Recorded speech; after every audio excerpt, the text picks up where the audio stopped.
আসসালামু আলাইকুম ওয়া রাহমাতুল্লাহি ওয়া বারাকাতুহু। সবাই কেমন আছেন? আশা করি সবাই ভালো আছেন। দেখেন, গাড়িটি পুরান গাড়ি, এসএস কেরিনা।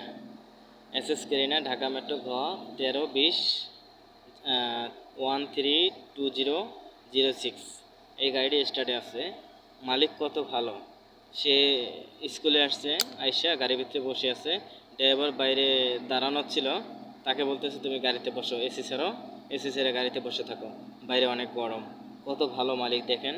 যদি ভালো মালিক হয় তাহলে ভাঙা গাড়ি চালাইতেও মজা লাগে। এত এরকম মালিক বাংলাদেশে দরকার। ড্রাইভারের যারা মর্ম বোঝে তাদের তাদের চাকরি করাই দরকার। দেখেন, গাড়িতে এসি ছেড়ে কি সুন্দরভাবে বসে আছে। শুধু মনে করবেন যে আমি ড্রাইভার, এসি ছেড়ে বসে থাকলে সে তো পরিশ্রম, বাইরে ঘামে কষ্ট করতেছে গরমে, তাই গাড়ির ভিতরে তাকে বসাইয়া এসি খাওয়াইতেছে। তাকে শরীর ভালো থাকলে না সে ভালো মতন ডিউটি করতে পারবে। শরীর খারাপ হলে কি সে ডিউটি করবে? কখনোই করবে না। কেন? সে তো অসুস্থ, তাহলে কিভাবে ডিউটি করবে? তাকে সুস্থ রাখার জন্য গাড়িতে এসি ব্যবহার করতেছে।